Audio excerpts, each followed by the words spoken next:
First coffee of the day, last coffee of the day. Ugh. Don't worry, I won't fire her for bad coffee. It's all right though. It's drinkable. I can do it. I can do it. All right, guys. Today we are talking about probably my favorite topic, um, which is generational wealth. Um,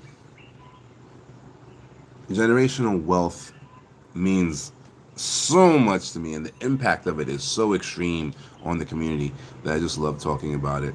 Even though it's not our most profit intensive part of the business, I think it's the most impactful part of the business. And so that's why this year we had dedicated the company to doing 100 new generational wealth families, even though that wouldn't be the most profit intensive um, goal for the business, right? And so we consistently get reports from like our generational wealth clients consistently, right? People who just relocate with us, they'll stay, maybe until they get dual citizenship or whatever, and then they're in the wind, right? Which is fine. But we don't hear from those folks too often.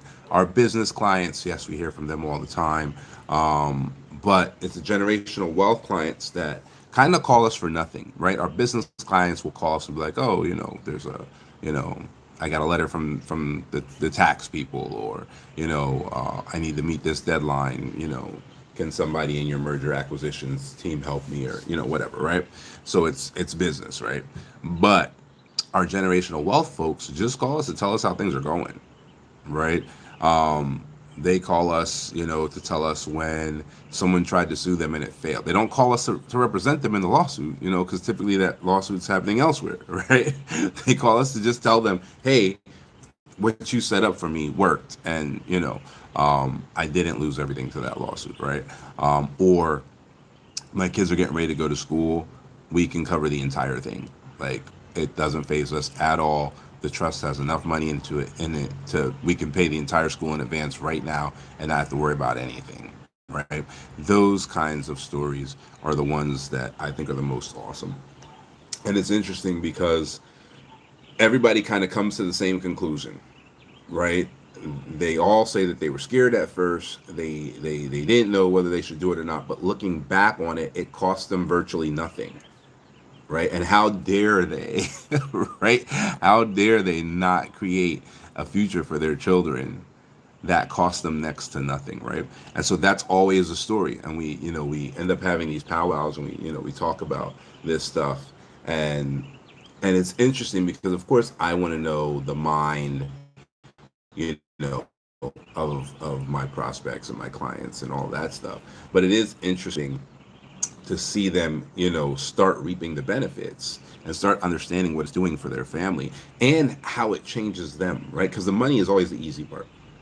Believe it or not, I know I used to be broke, I used to be homeless, I used to be all of that. I get it. When you don't have money, it's hard to understand that the money is the easy part, but it is. The hard part is changing yourself into the person that should have a dynasty, because that education is the only thing that keeps the generational wealth going. The money is super duper easy, right? Once the money is in place, the hard part is having the education and passing the education on to your heirs so that they keep the money. That is the hard part. All right. The money is just going to compound. If you've never heard of compounding money, Google it. Google it. All right. That's the most important thing that you need to understand about money is that number one, there, that's the works. All right. And number two, money compounds. Okay. Understanding those two things, which which oddly enough, at least one of those things in households from my community, you were told very early in life wasn't true, and it actually is, right? So very early in life in the black community where I came from, you heard very early, you think money comes out of thin air, you think it grows on trees? It doesn't. It actually does. That's exactly how it works, actually, right? And so that understanding is paramount, is number one. And number two, compounding. If you don't understand those two things, you're going to have a tough time. And you're going to think money is something that's not. And you're going to think it's hard to get. And you're going to think it's the hardest part of this equation. And those are the people who end up in the statistic that 70% of all generational wealth families die in generation two because they were so focused on money that they never gave the education necessary to maintain the wealth. And as soon as the second generation got a hold to it, gone, done. All right. So, super important to understand that. All right. Currently, hey, is that Bentley? Hey, Bentley. Currently, in this system that is essentially used globally, um, money is created out of thin air. Okay, we're not on the gold standard. You don't need a gold mine anymore, right? Now we're on the credit standard. So you can open the next Tesla, right? And the accountants come in and they do what? A valuation. And when the accountants come in and they do that valuation, if they say, oh man, this is the next Tesla, it's worth $100 billion. Where'd the $100 billion come from? Did they press a button and somebody printed it in a room somewhere? Where'd the $100 billion come from? It wasn't there the day before. Nobody had it the day before. Then we did a valuation on your company. Your company was valued at $100 billion, and all of a sudden you can go take loans against this $100 billion, all of that stuff. Where did it come from? It came out of thin air. That's how money works, right? It's based on value. It's based on the perceived value that you give to the people, right? That's how it works. All right, so it's super important to understand how money actually works. Okay, now assets is a different thing, but money literally does come out of thin air if you understand how it works. All right, so that's the first thing to wrap your head around. It might take a couple examples and some Google searches and some Wikipedia articles, and that's fine. If it matters to you, then go learn it. Right? The next thing that you got to learn is compounding. Got to learn how compounding works. Okay? Inflation was invented. Inflation is not necessarily natural, but without it, things do fall apart. So as ugly as it is necessary, right? And if you don't understand why, again, go ahead and do the work if it interests you. Go ahead and watch a couple YouTube videos. You know what I mean? Like, they'll explain all of this stuff to you, right? But it does matter. And so, but the opposite of inflation from an investor standpoint is compounding, right? So compounding allows your money to beat inflation passively. Okay? Wealth, from our definition, is always passive. That's the difference between riches and wealth. Because you can have less money and be wealthy than someone who has more money who is rich, right? It actually happens semi-often, right? Now, from the individual's perspective, it's quite rare. But from the frequency perspective, it actually happens often, right? And so what does that mean? That means, what are your odds of winning the lottery? Astronomical. You actually have better odds of being struck by lightning than you do of winning the lottery, right? But how often do people win the lottery? Every week, right? So it's one of those things where it happens often, but as an individual, what are the odds of it happening to you, right? So what ends up happening is you can have somebody win, like somebody just won a couple $billion lottery, and then they took the cash. And after the taxes, I believe the number they ended up with was something like $840 million, right? $840 million cash. Okay. Now, I could have wealth of $100 million, and that wealth could be generational wealth, right? My dad could have started it with $10,000, and by the time it got to me, it's $100 million. See the difference there? My wealth is passive. The wealth is flowing while I sleep because it's wealth. It's compounding while I sleep, right? So it might be a smaller number than the person who just won the lottery and has the 400 million cash, but in the next generation, it's going to be 50 billion in passive wealth. And the generation after that, it's going to be 50 trillion, right? And so because of the compounding.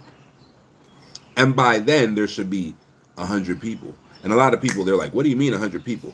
Go check out our social media. Look at the family that we put up. The family that got married in like 1950. They're alive. They're sitting in a chair, and then their 7 kids come out.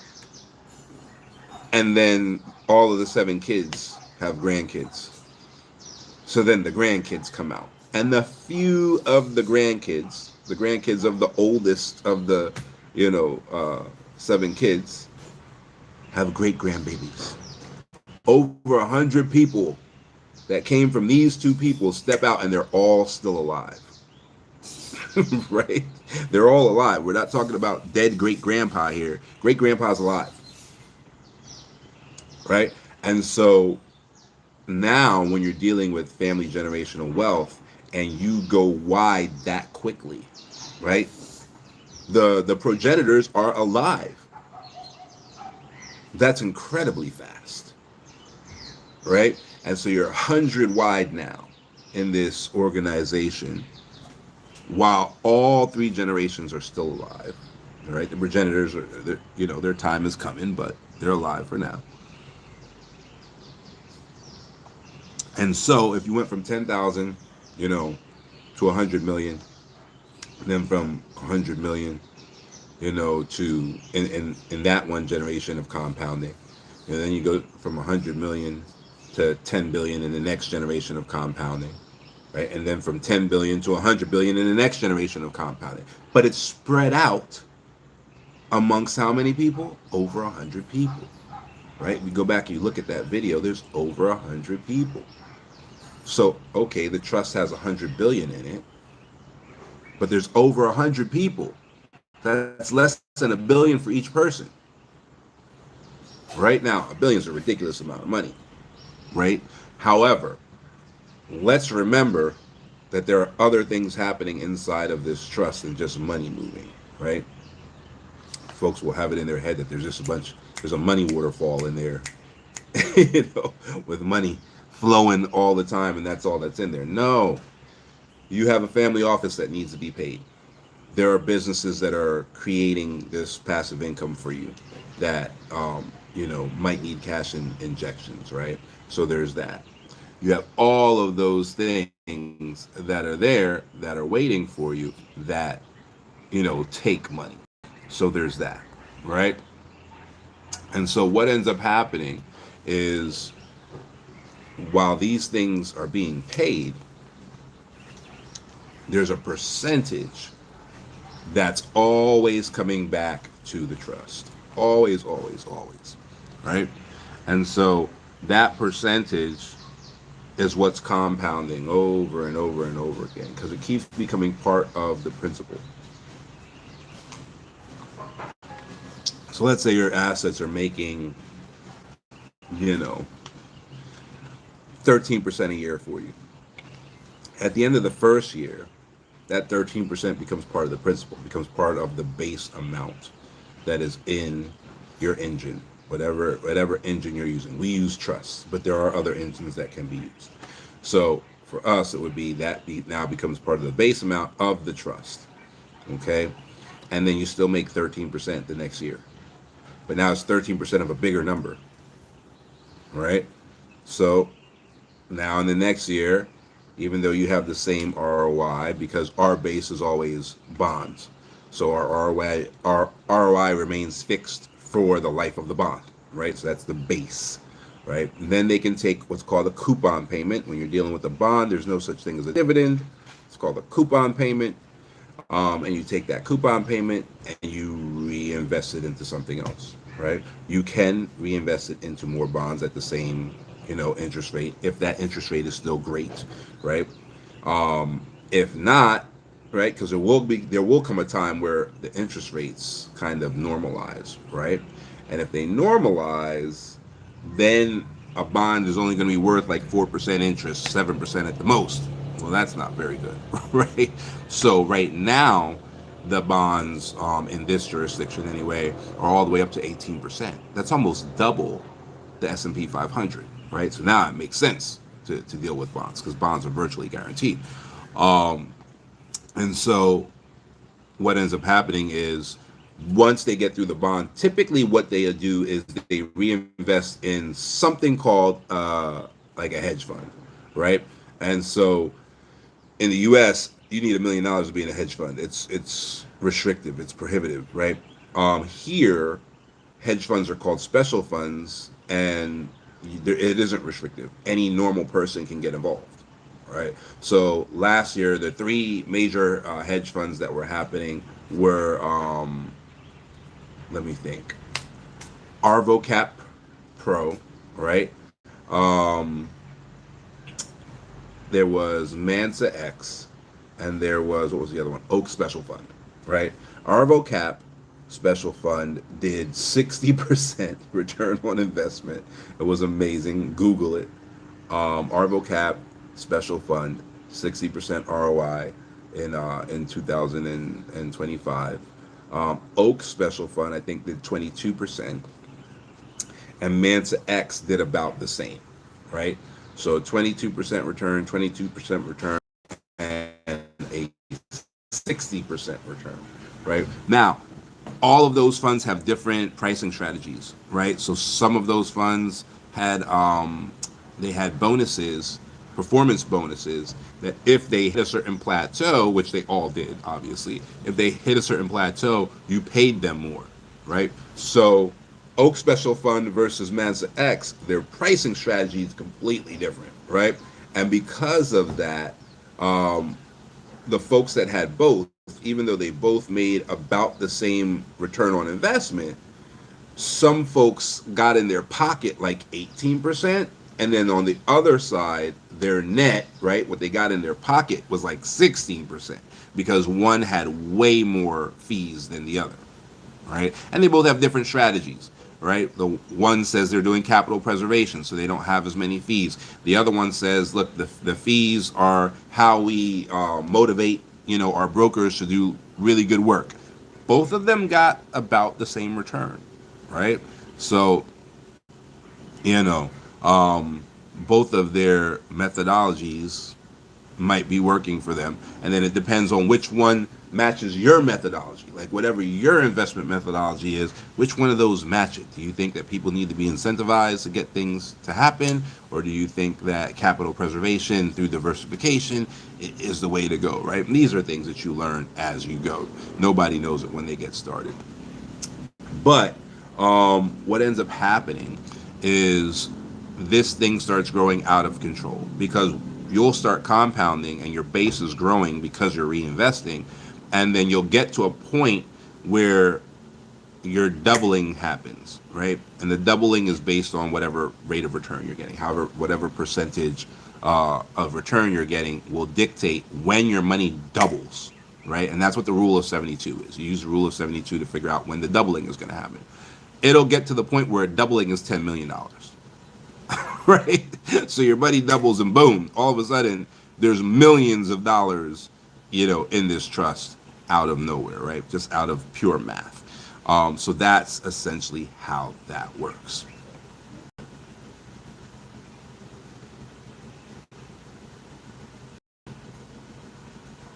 Okay, can you tell me something I can't invest my money in right now, and I'm going to get 100% return on investment and profit?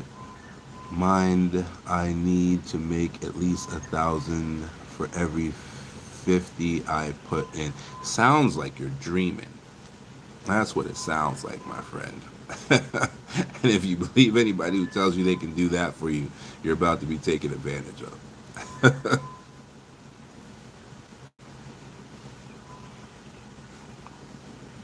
If such a thing existed, you could you could bank that Elon would be in on it, that Warren Buffett would be in on it. All of those guys would have that thing buttoned up. There'd be none left for you. Such a thing does not exist, my friend.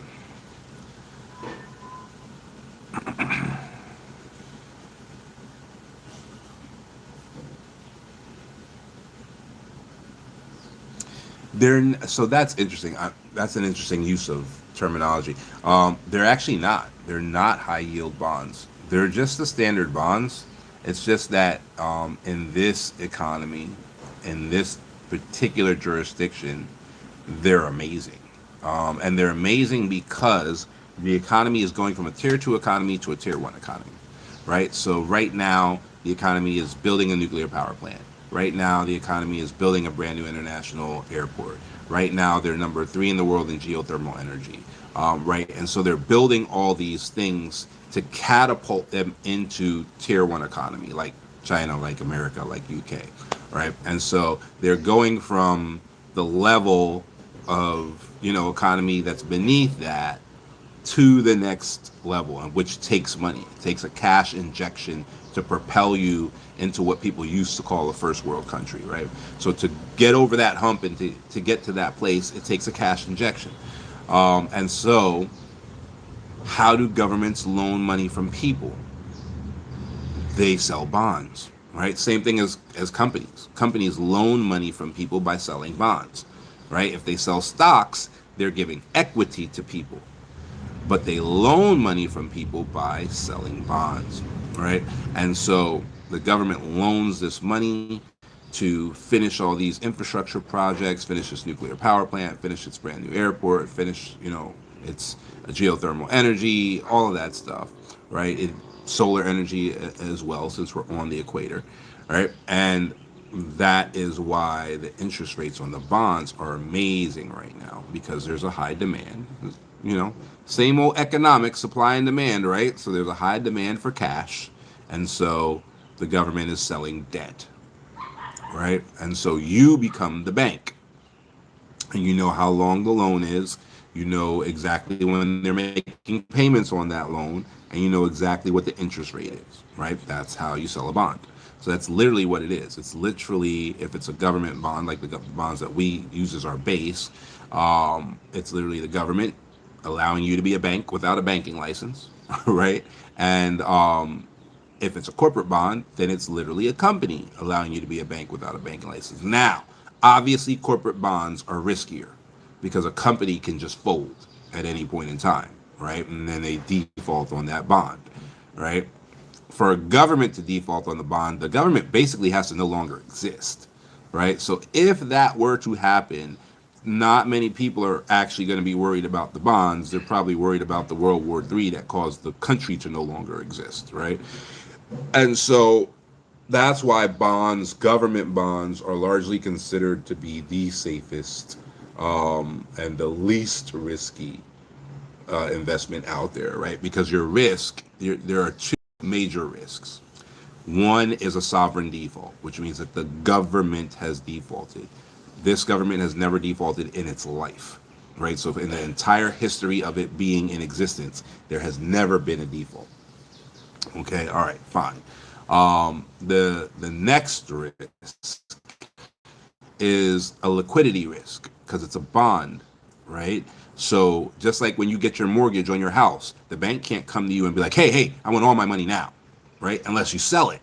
If you sell it, then there's a due on sale clause, and they can say, hey, you just got a big lump sum of money. I need you to pay off this mortgage because you just sold the house, right?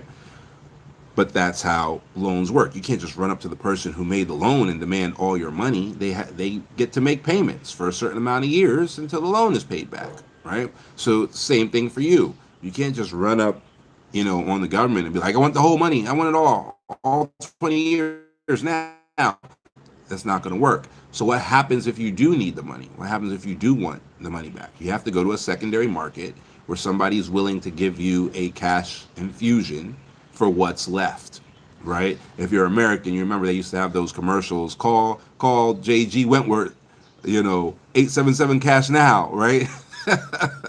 And it was a law firm that would buy like your lottery winning if you took the annuity. So if you won the lottery and like you took the annuity, so you had 12, 20 years of payments, they would come and they would pay you less than what they you would have got had you waited the 20 years, but they would give you that money now, right? And that was the whole point of it. Same thing. You would, go to a secondary market. There would be people that are trying to get closed bonds because a bond, remember, it's just like a loan. Once the loan is done, the interest rate, it's a fixed interest rate, right?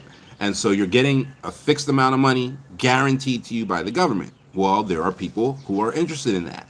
And for example, the best one that ever came out was February 2024, and it was 18.4607%. That's an extraordinarily amount of ROI to be getting off of a bond, right? That's almost double the S&P 500.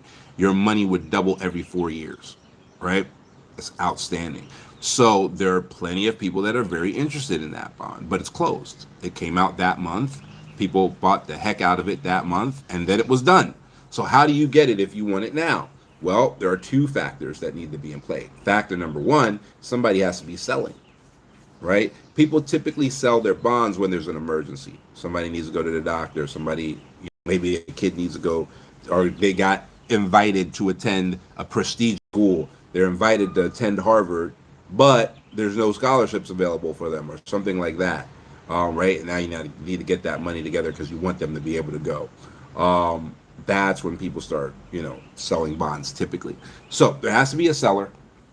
And then once there's a seller, you would go to that secondary market and brokers would acquire that bond. And there's a lot of little technicalities in it because that bond pays out February and August, right? So it just paid out last month. Everybody who has it got a big check. And so now let's say you buy that bond in July. Well, it's about to pay out in August, and you rightfully owned it from the last payout from February all the way up to July, right? So 9% or whatever of that payout belongs to you. The brokers have to handle that, right? And so it's just like when you're buying a house and the title company is like, all right, you know, we're in February, so 1 month of the property tax belongs to the seller, and the other 11 months of the property tax for the next year is going to belong to the new buyer. So we need to withhold some money from the sale to pay that 1 month of property tax next year, right? Those little technicalities that happen that don't exist if you build a new home, right? If you build a new home, that stuff doesn't exist. Right, so it's the same thing. If you buy a bond fresh, there's nothing technical about it at all. Boom, you bought the bond when it was available, done deal. There's nothing to talk about. But if you have a liquidity event and you need to get the money out, now you're in the secondary market, and now all of those intricacies have to be taken into account, and you will lose money. How can I pay you the money that you were supposed to get over the next 20 years to accept, half of the bond? There's no way. So however many years are already missing from the bond would discount the price, number one, right? And then for me to now come in and pick up this bond, from you, I'm buying at an additional discount because I need to make money on it, right? So I'm not going to give you all the money that you would have made over the 22 years, and then wait for 22 years to get my money back. Like that doesn't make any sense, right? So that's the way that works. If you sell your bond early on the secondary market, you lose, right?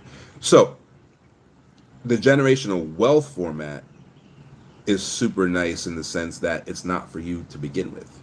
So you shouldn't be selling it for any problems with you, period. The only time we see people do that, and it has to be built into the trust deed, right? So it has to be allowed by the trust rules, is if the trust is supposed to pay for college and can't. Right? Like the compounding hasn't gotten it to that point yet. But by, liquefying one of the bonds, you would have enough to then send, the actual beneficiary to school. Right? If that's the case, fine. Like it is what it is. Right? But outside of that, it's not meant for you. It's meant for the next generation.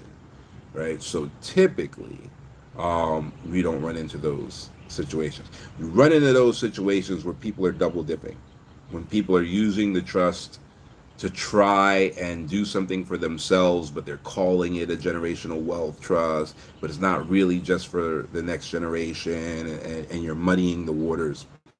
You should have two completely different situations. You can use the trust in both situations.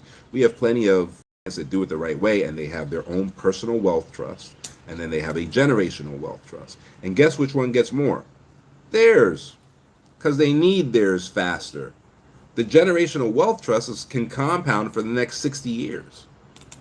No one has to benefit from it for the next 60 years. No one has to benefit from it for the next 100 years. It depends on how you set it up and who the first beneficiaries are. If the first beneficiaries are your grandkids and you don't have children yet, how long is that? Somewhere between 40 and 60 years, right? Especially depending on if there is an age at which they are able to benefit, from that trust, and not just they benefit immediately, right? So that happens all the time. We have a great couple, so brilliant and so selfless and in tune with what they want for their family. They're newly married. They're very young. I want to say 24 and 23 or something like that. No kids yet. Their trust is already up and running with $10,000 in it. And they did, I don't know what they called it or whatever, but they did something at the wedding where they had like a box of people to drop money into to let's get this, family trust going. They wrote a family constitution for their branches of the family, and I think they both come from a place where like their families kind of suck. So they're creating the family that they wish they had. And they're doing all the hardest work now before they have kids. It's so smart. And they're doing all the hardest work now. They're figuring out, all of the habitus. The habitus is easily the most difficult part of creating a dynasty family. Especially for the first generation. The first generation has to utilize discipline in place of natural habitus because they don't have it and they can't get it. Right? It's not something that you can actually learn and implement that way. Right? It's something that you actually have to grow up with. So how do you teach something to the kids that you never had in the first place? For you, it has to be discipline, which makes it grueling, right? Because it's an everyday battle with yourself to be the kind of person you need to be to build a dynasty family. For your kids, it's second nature. For your kids, it's not grueling at all. For your kids, it's not difficult at all because you created habitus, right? Which, if you don't know what that is, Google it. It's going to take you down an entire, sociology, psychology rabbit hole, but it's worth learning. But the cultural capital that's transmitted that cannot be taught, right? It can only be transmitted in its habitus form, right? You can learn the lessons. You can teach yourself, the information, but the engagement with that information cannot be taught. All right. So the first generation is always struggling to transmit what they've learned, but don't fully grasp because they learned it to their kids. And in that transmission, their kids will actually grasp it better than them. Okay. So again, I know sometimes it's like weird to wrap your head around. Do the work, look up habitus, look up the years and years and years of sociological experimentation that has led to it, and understand, what's going on there. It is a keystone pillar of generational wealth. There's a lot of people who will sell you a trust and never teach you how to keep it. 70% of all generational wealth families lose the money in generation 2. 70%. Why? Because there's a bunch of people out there who will sell you a trust and not teach you the secrets to keeping wealth. Don't fall for that, right? So the money's the easy part. This is the hard part that no one ever talks about. This is how 70% of the people who are already exceptional people, right? Most people, and I'm just going to say it straight, most people do not love their family enough to create generational wealth for them, period. You can compound $100 once. We're not talking about $100 a paycheck, $100 a week. You can compound $100 once, and it's going to take some time. But 100 years later, it's 100,000. It's enough. That's all you got. Nobody said you had to be rich. Nobody said that you had to make your kids millionaires, right? But if you want your family's trajectory to change, it is ridiculously simple to take care of the money side of generational wealth. It's not going to benefit you. So if you need something to benefit you in order for your kids to have something, that level of greed is going to automatically X you out of generational wealth.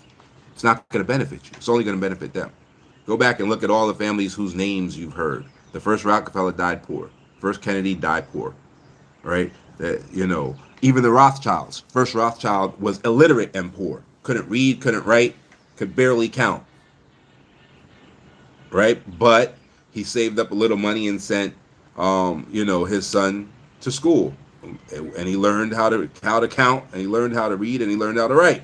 That was enough for him to start the banking empire. But the first guy, the guy who started the family off, died poor, nothing, right? So it's these folks that understand that family matters that much, and crafting a dynastic family can last forever and can change the future of their children forever.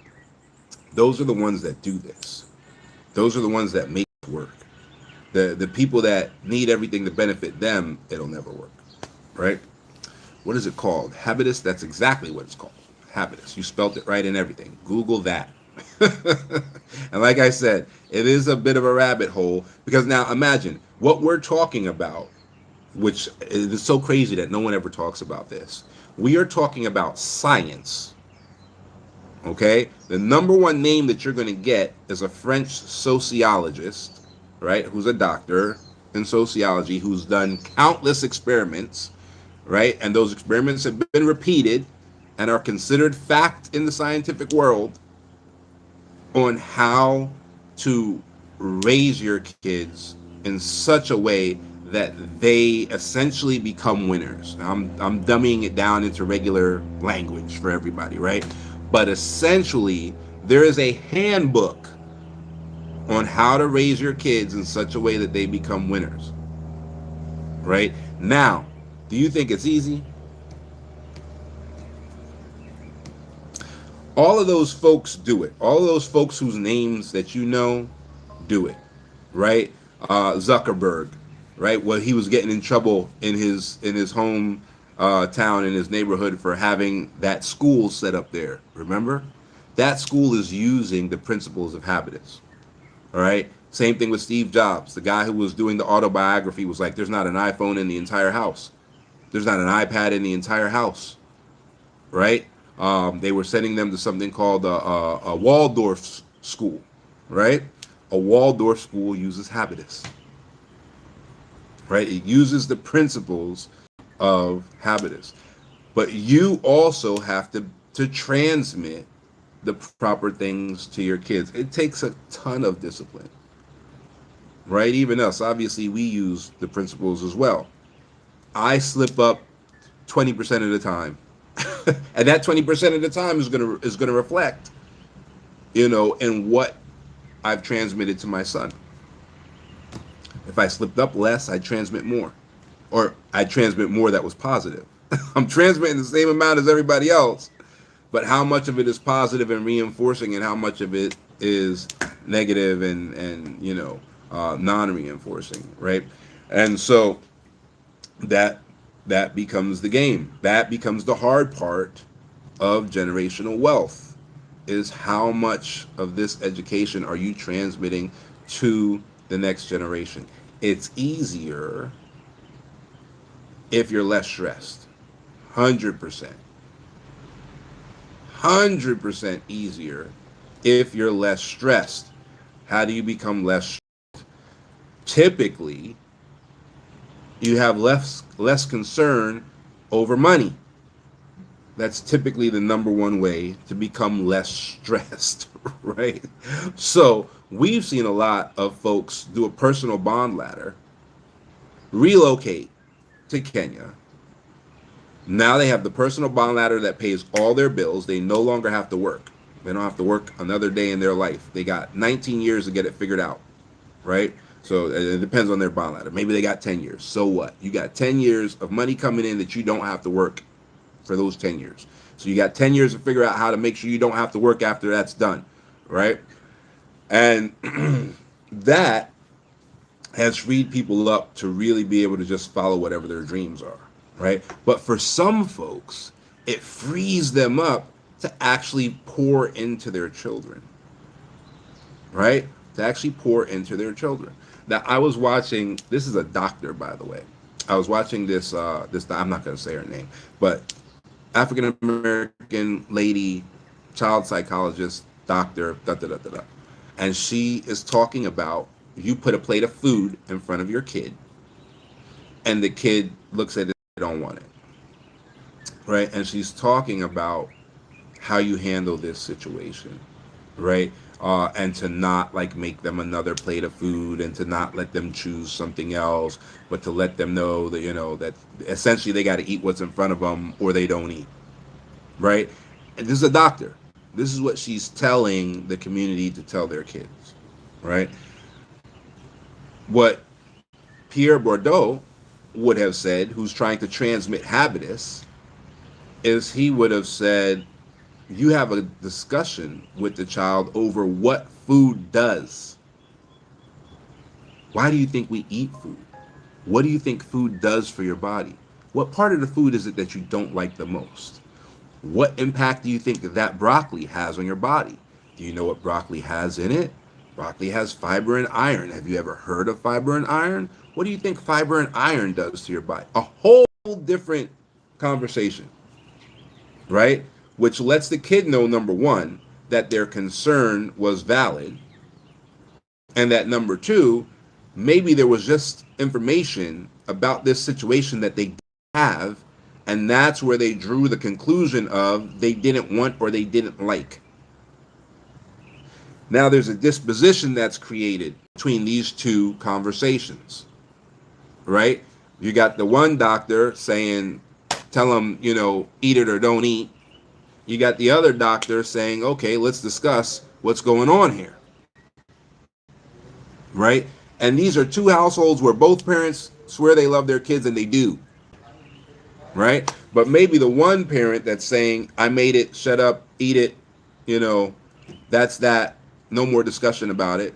Maybe they're just tired. Maybe they're working 3 full-time jobs, 2 full-time jobs, and a part-time job, you know, and they're just tired, and they don't have the energy to discuss the broccoli. Whereas the other family, maybe he has a stay-at-home mom, maybe has a governess, a nanny, you know, and is not as tired and has the energy to have the conversation about what broccoli does for your body. What do you think is going to happen to those two kids? What's the habitus of sit down, shut up, and do what you're told, or else you get nothing, versus you just need to learn more about this, and the more you know about it, the more informed the decision you can make. And I'm your partner in learning. I'm not the taskmaster holding a... I'm your learning partner. What do you think is going to happen to the academic dispositions of both of those kids? One of those kids is going to have an academic disposition that's going to see authority as a partner in learning. When they get to school, they're going to have discourse back and forth with their teacher.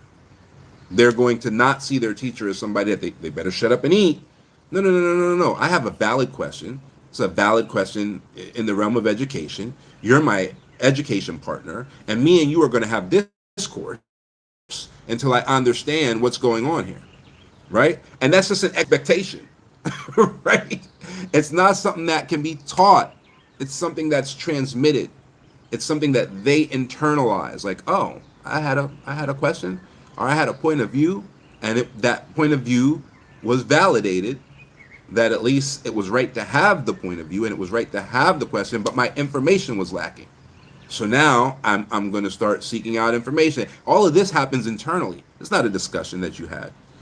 You just created the framework for that internal process to take place. Whereas somebody else was given the framework of keep your head down, keep your mouth shut. You know, it'll get bad if you open your mouth. Don't do that. Right? And then the trajectory of these two people is completely different. Right? Keep your head down, keep your mouth shut. That might be great for a factory. Right? They might excel in factory work. Whereas, let me do my due diligence, let me get all the information, let me understand this situation thoroughly before I make a decision about it, is going to work a hell of a lot better in business. Right? So one kid's already on the trajectory to owning a company and the other kid's already on the trajectory to working in a company. Both parents are thinking that they're doing the right thing, and they are, I guess. Right? There is no right or wrong.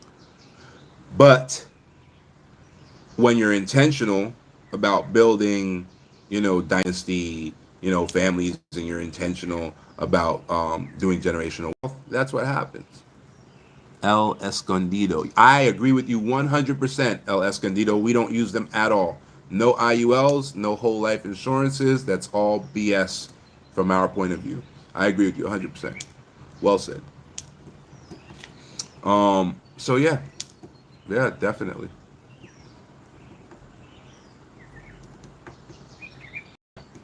Habitus, look it up.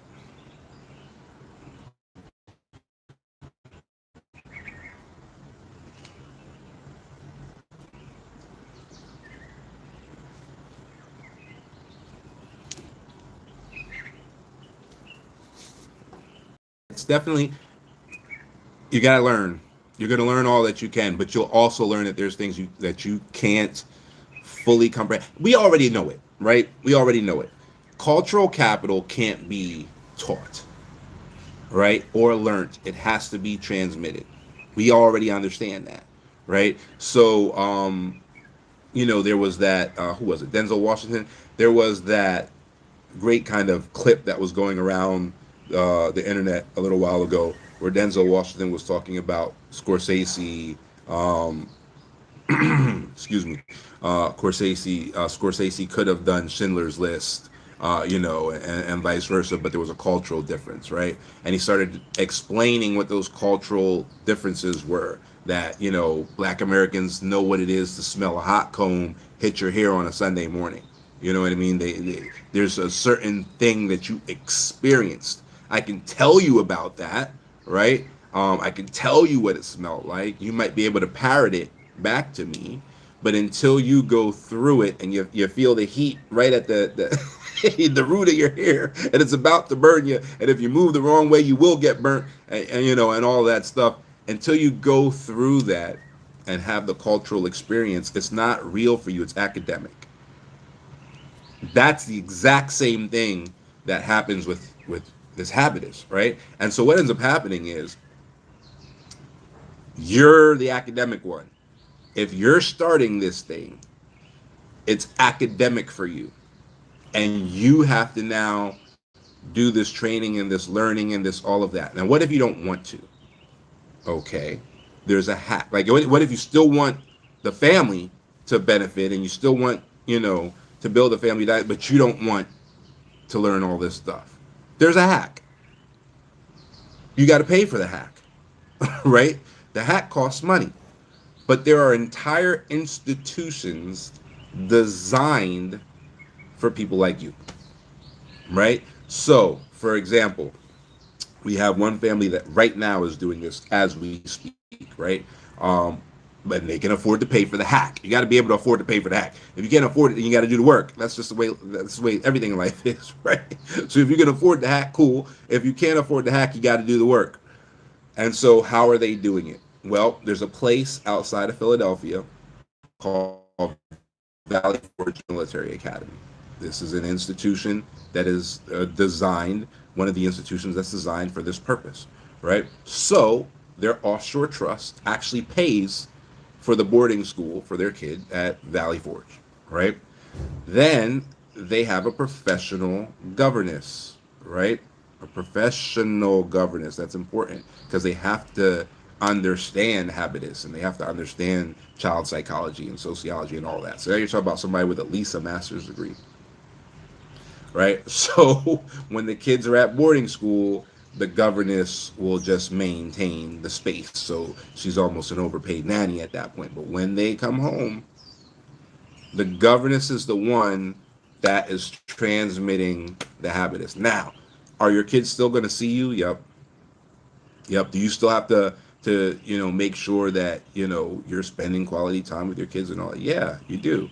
You know, and during that quality time, might they get the wrong thing transmitted because you don't have time, to learn this? Sure, it might happen, but you're still looking at creating some sort of net positive, right? So if we wanted to turn it into numbers, what you're trying to do is you're trying to make sure it's 60% the right transmission, and 40%, whatever. Um, so yeah, you can do that, if you can afford to do that.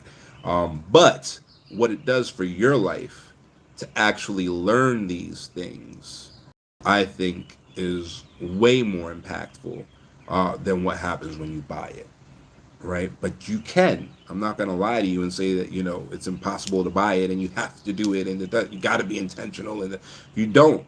You can buy it, right? But I think that it's way more beneficial to you to actually learn it, right? Because now it's knee jerk, right? So like my son is 23 months old, and he's in like a almost like a preschool type of environment, and the teacher in that preschool environment lies to the kids all the time. My son remembers everything because there's certain transmissions. He expects certain things. Certain things are natural to him. We tell him no, and we mean it. And if he wants to cry, he can cry, and that's it. Sometimes he, gets mad and responds in Chinese, and sometimes he'll talk to us in Swahili, and sometimes he'll talk to us in English, and that's it, right? But he knows that what is said to him is exactly what it is. Okay, but this lady has a different habitus that she transmits to children. And so she tells them things like, oh, yeah, just go get dressed. I'll be waiting right here. And as soon as the kids go to get dressed, she's off with the other kid. And I understand she has other kids to take care of, right? But our kid remembers lies, and doesn't appreciate it. So we had to tell her, stop lying to him. Tell him to, he got his clothes wet in the pool or something. Go change your clothes, and then when you're done, come join us at the pool. I'm not going to be here when you get done. Go get dressed. All right. And since she started doing that, he responds to her a lot better because he can trust her now. Right. He doesn't have a word for it yet. He doesn't know how to say truth in any of the languages that he speaks. He doesn't know how to say lie in any of the languages that he speaks. Right? But he knows what's normal, what feels safe, and what doesn't. And when he comes out expecting something and it's not there, he doesn't feel safe. Right? So that's the intentionality of making sure that you're on point with whatever habitus you're transmitting, whatever capital you're transmitting to the next generation, and that you make sure that anyone who's interacting with your kids understands what those boundaries are and moves in that way. And I didn't sugarcoat it. I told her stop lying to him. I didn't tell her like stop fibbing or stop redirecting or tricking. No, stop lying to my son. Right? Tell him what it is and move forward from there. And so that's what it has to be. But the difference between the kids that you're intentionally and actively transmitting, cultural capital to, and kids that are either getting it from screens, or getting all kinds of mixed, signals with it, the difference is absurd. Absurd. Like I said, he's 23 months old. He speaks Mandarin. He speaks Swahili. He speaks English, right? Um, there are kids in his class that are allowed to use screens that don't speak at all, that are older than him. All they do is yell and like scream when they want something. You take the iPad away from them, yeah, like it's crazy, right? So it's a matter of being intentional, but you'll see the difference almost immediately, right? And the more consistent you are with your intentionality, the more of a difference you'll see. Again, almost immediately. And the interesting thing is because it's natural, other kids don't influence him very well, right? So there's already a little bully in the play group. The bully bullies all the other kids, can't bully him because to him, he means what he says, number one, and he says what he means because no one lies to him ever. If it's something that he's not going to like, he gets told. If it's something that he is going to like, he gets told, right? So he's already strong-willed in the sense of like, I got to do what I got to do. And he's not, concerned with finding some, you know, cartoon character to keep his attention. And so when the bully comes around and tries to bully him, he's not having it. If the bully tries to hit him, he hits him back. Like it is what it is, right? Right? He's 23 months old. Like, but he knows, and no discussion had to happen. He knows in the house you don't hit anybody. But if he's hit, he defends himself, right? So he, without ever being taught that, without ever even seeing it, right? He just knows how to keep himself centered because he's never been confused, by his habitus. So that is one of the most serious, parts of transmitting habitus from one generation to the next. All right. And that's a super, super high level overview. Super high level overview. So that's what it takes. Now, like I said, there is that whole structure that can be bought. So you can buy a governess and a butler and, all of those things and have them, present good examples essentially, to your children and all of that stuff and go from there. But you got to be able to afford that. I guess the poor man's version of that is the village raises a child, but then you need a village, right? So if you have any of those ways to kind of shift a bit of the work, right? You can never shift the responsibility. No matter how much you shift the work, it's still your responsibility. But if you have one of those ways to kind of shift the work, then great. If not, then be ready. Be ready to change who you are. Be ready to become the person who can build the family that you want, to have, and go from there.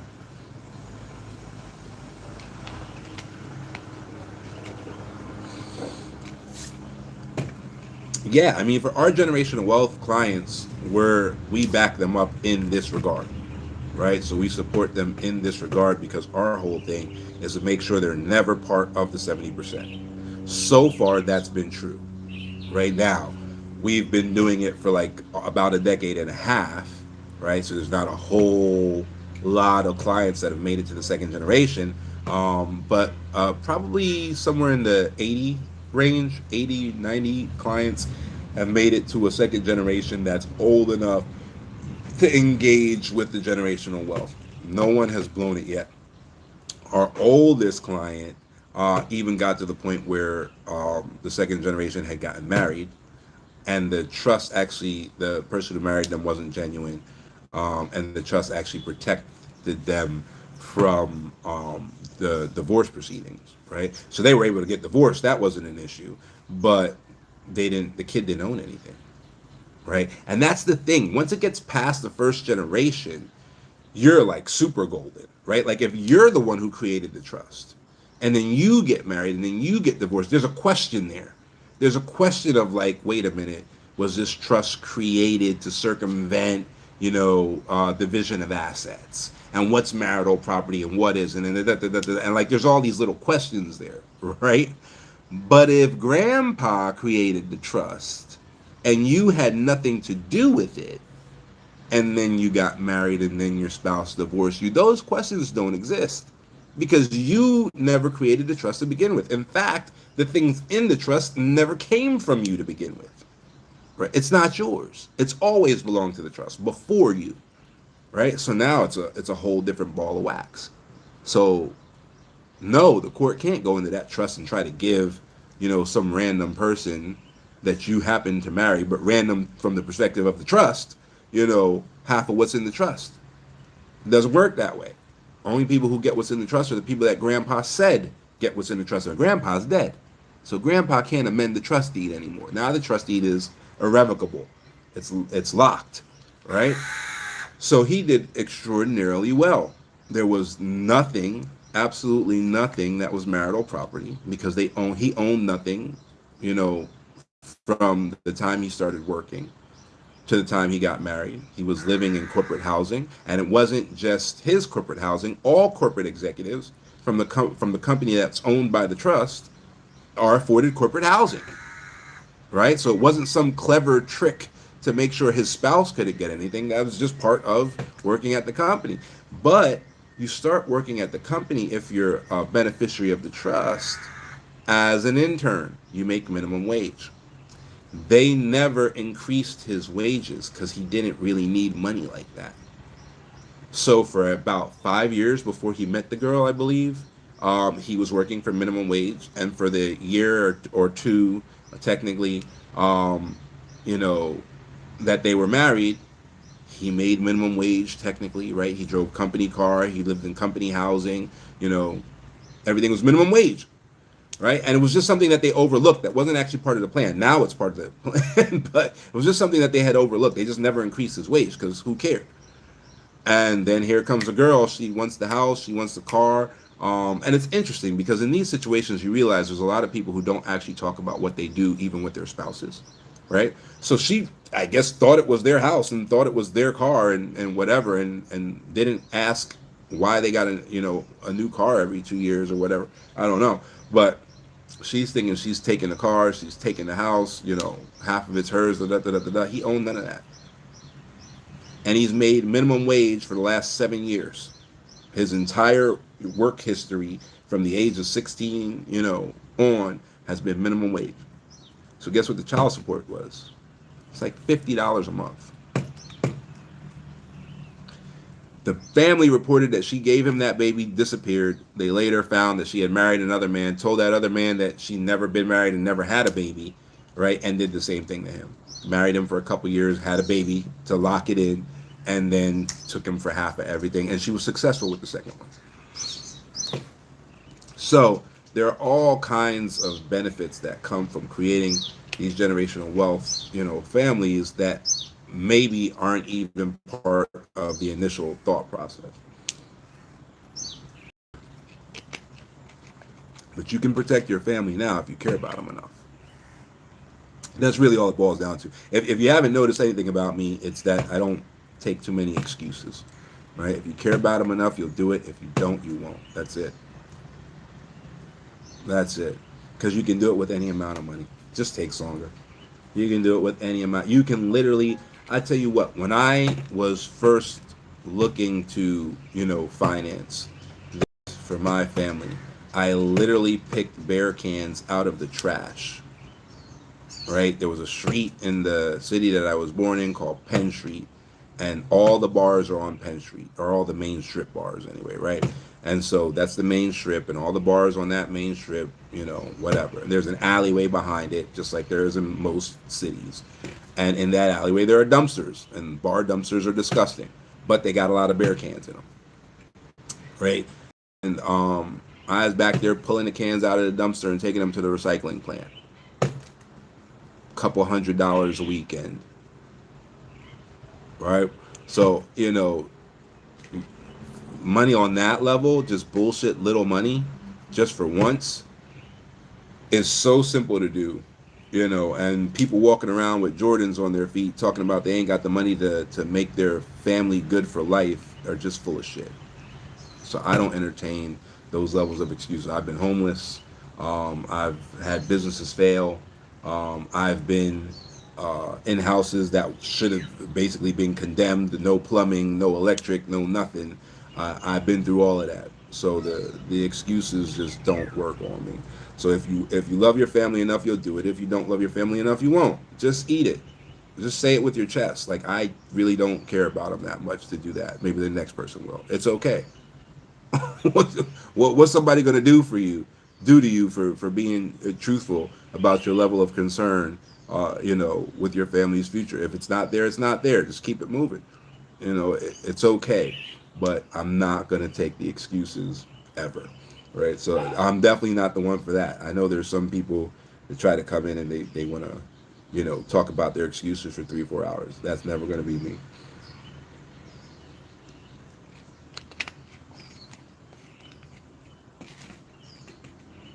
Yeah, I do find that actually. That's a really good question. I do find that people who've kind of hit rock bottom, whether it's, the traditional sense of rock bottom, where we have a lot of folks who are addicts that, have gotten themselves cleaned up, and then they build this for their family because they never want their family in that position.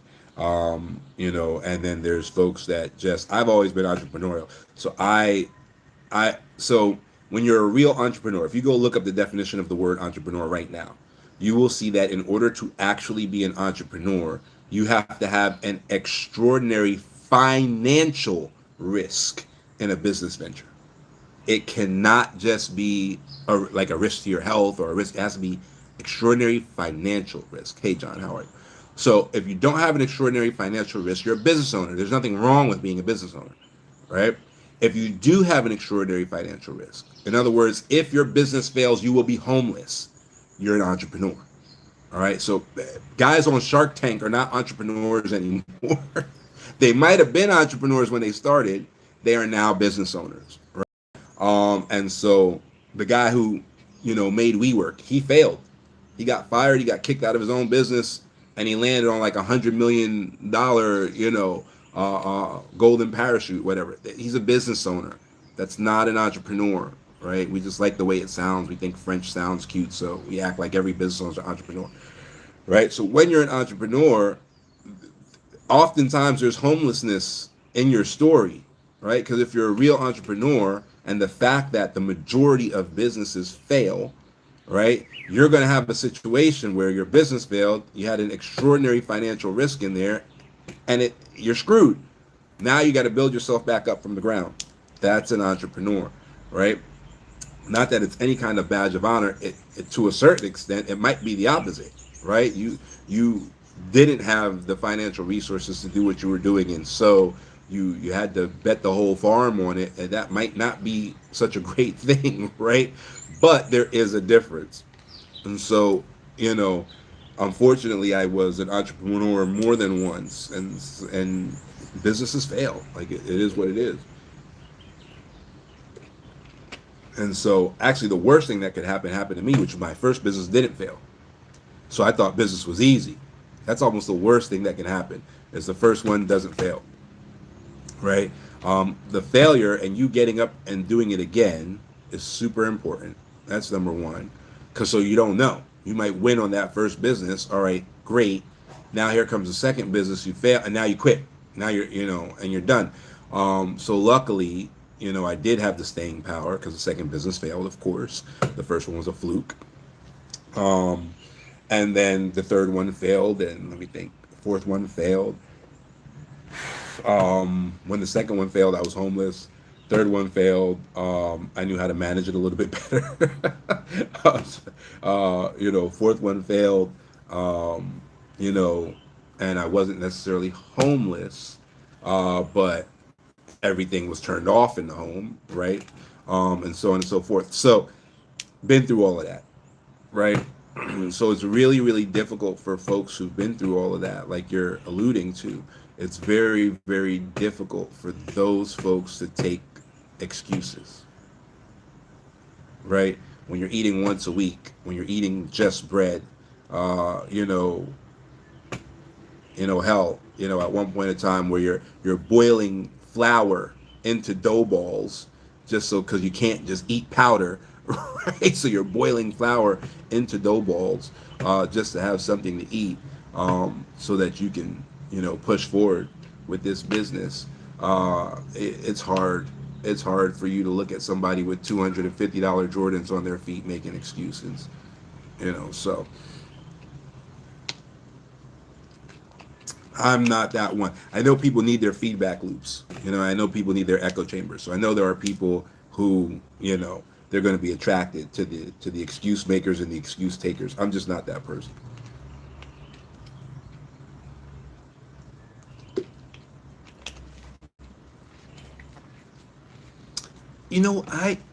I just never been all that keen on like trying to tell people whether they're right or wrong. I think everybody ends up being correct. So if you think you can or you think you can't, you're correct. Whether you're right or wrong, but if you think you can't do it, you're not going to do it. You're correct. If you think you can do it, you're going to do it. You're correct. And that's it. Like I don't have a whole lot of time to waste.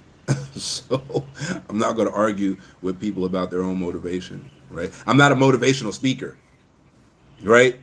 So the motivational speakers, go to Tony Robbins, you give him all the excuses in the world, he'd tell you, yeah, I get it, you're right, you're right. Now what you got to do is you just got to push the. All right, that's great, I get it. Some people need that. I'm not that. So if you tell me some bullshit, I'm gonna tell you it's bullshit, and then I'm gonna keep it moving, right? You can either get over your bullshit or you can wallow in your self pity and see where that gets you. Maybe it'll work out for you. I doubt it, but who am I to tell you it ain't gonna work? Go do you, and that's it. You know.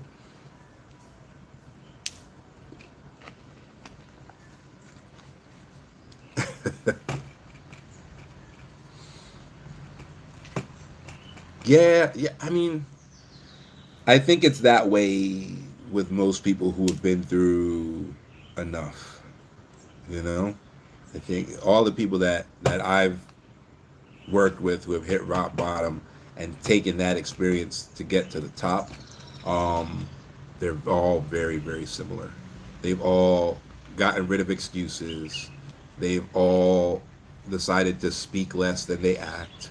They've all decided, to take risks because who cares? You might not even be here tomorrow. A lot of those people have died and come back. You know what I mean? They had episodes where whatever happened to them. They OD'd, they whatever. And so their outlook on life is just different. It's kind of crazy that, uh, you know, I don't know if I guess objectively, the worst life kind of leads to the best outlook, and then that outlook leads to um, kind of solid results. It's weird with that, but if you look into psychology and you look into the science of it, all of the most successful people in the have traumatic lives, mostly traumatic childhoods, and there's a continuum, right? If it's too traumatic, then it destroys their self-esteem and it destroys their personality and whatever. And if it's not traumatic enough, they become entitled, like whiny nepo babies. And so there's actually a balance of trauma that allows them to gain the worldview necessary to win at life. It's really interesting, isn't it? I guess it's the whole pressure turns coal into a diamond. With too much pressure, just crush the coal into coal dust. You know what I mean? Not enough pressure and nothing happens. So, I guess it's that whole thing.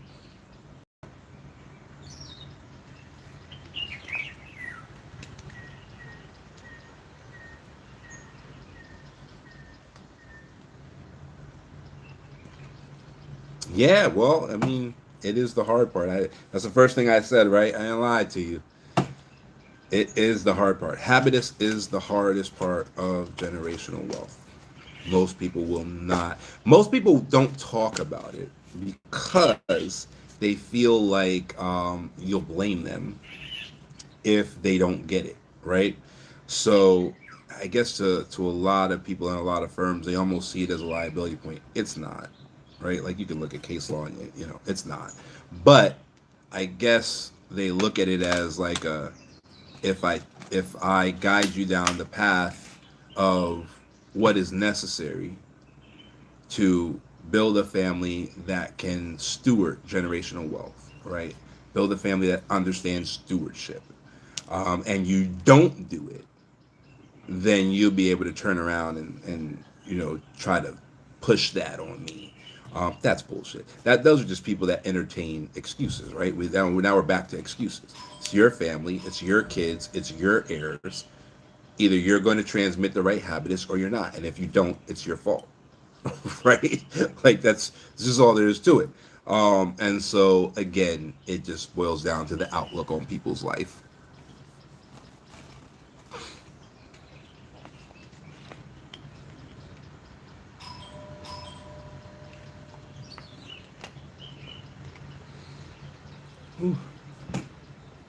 Yeah, I know. It's been what an hour and it's been an hour and 16 minutes. All right. Any other questions on generational wealth? How that works? Habitus, since that's where we went. Anything else on that? Go ahead and hit me with it, and I will answer you now. And if not, I will call it a day.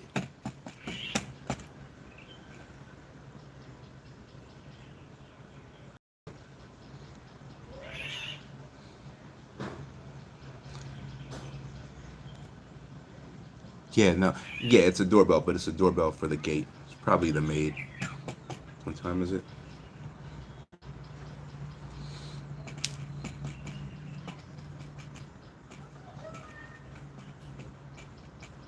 All right, so we're good. No questions. All right. I like to think that I explained it so well that there's no confusion. All right. If there's no questions, I will call it. And I'll talk to you guys soon. All right, guys. Talk to you later. Bye.